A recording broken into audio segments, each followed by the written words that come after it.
અરવલ્લીના મેઘરજમાં કોંગ્રેસને ભારે નુકસાન થયું છે। છરડાના પૂર્વ સરપંચ કોંગ્રેસ છોડી અને ભાજપમાં સામેલ થયા છે। પૂર્વ સરપંચ કનુભાઈ 50થી વધુ કાર્યકર્તાઓ સાથે ભાજપમાં જોડાયા। મંત્રી પીસી બરંડા અને જિલ્લા પ્રમુખ ભીખાજી ઠાકોરે તેમનું સ્વાગત પણ કર્યું છે।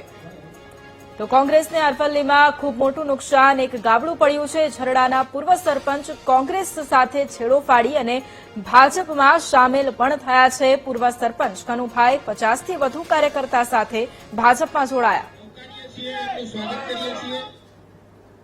અને એની અંદર અમારા જરડા ગ્રુપ ગ્રામ પંચાયતના પૂર્વ સરપંચ એવા કનુભાઈ ખોખરિયા આજે 50 થી 100 જેટલા કાર્યકર્તાઓ સાથે ભારતીય જનતા પાર્ટીનો આ વિકાસ કરતી પાર્ટી અને રાષ્ટ્રવાદી પાર્ટીમાં કેસરીઓ ધારણ કરીને જોડાયા છે। ત્યારે જિલ્લા અધ્યક્ષ તરીકે હું એમનું સ્વાગત કરું છું અને આજે મોટી સંખ્યામાં અમે આ જિલ્લા પંચાયતના ઉમેદવાર અને તાલુકા પંચાયતના ઉમેદવારોનો ફોર્મ ભરવા જઈ રહ્યા છીએ।